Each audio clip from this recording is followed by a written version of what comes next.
Hey, this is the third part of the videos that I'm trying to make to review all of the stuff. So this one's kind of the bone one. So starting off with the ethmoid bone, which is the weird looking one that's like in your nose. You got the crista galli up here, and then the perpendicular plate is this part, like down here, and it usually goes out longer, but for some reason the model cuts a lot of it off, which makes it harder to identify, but whatever, what are you going to do? And you also got the cribriform plate, which is like this part up here by the crista galli. And then, last but not least on this bone, you've got your superior turbinate and your middle nasal turbinate. So that's everything on this bone, which you can find kind of like up here. Like on an articulated skull, it'll be like somewhere in here, in your nose. All right. Up next, we got the mandible.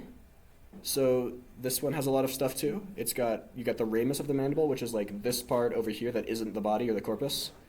You've got the mylohyoid line, which is like the point of attachment for a lot of muscles. It's kind of at the bottom of your jaw. You've got the coronoid process, which is this front one.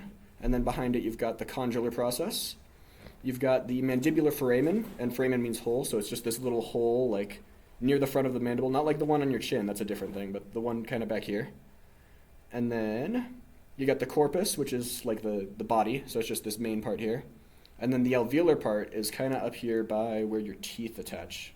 And I guess it has something to do with like articulating alveolar consonants. And I'm sure you already know, but the mandible's like this part on an articulated skull. Okay, up next we're going to look at the maxilla.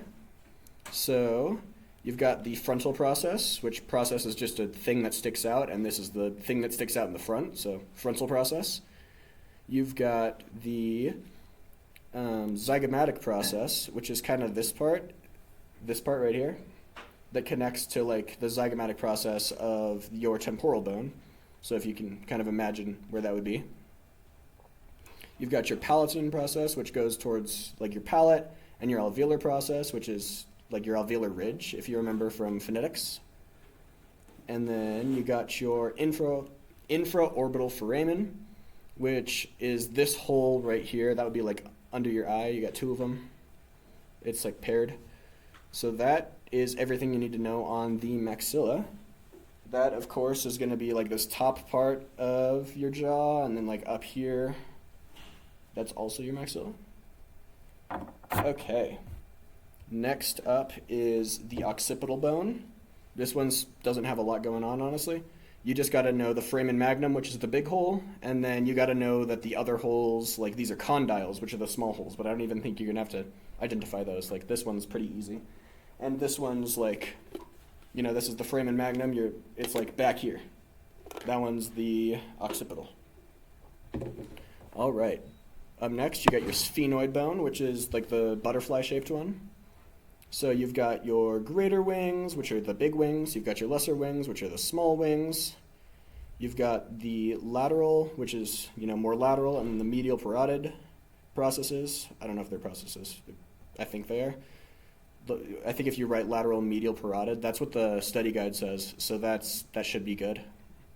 You've got the hamulus, which is kind of like a hook on the medial parotid. And then the body of the sphenoid is just like this bit, like the body of it. The sella turcica is this guy up here. That's going to be the sella turcica. And then last but not least, you got your two foramens. You got your foramen rotundum, which is this hole up here, and that's the more superior one. And then the foramen ovale, which is a little bit more medial and inferior to the foramen rotundum.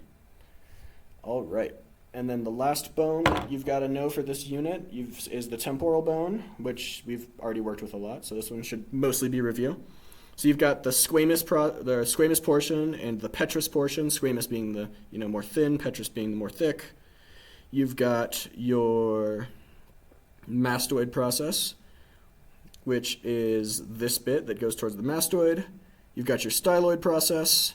You got your external auditory meatus, which is like where your ear would go, and you got the mandibular fossa, which is where the like the mandible would connect. Like, so if this is the mandible connecting, that's like where it would be.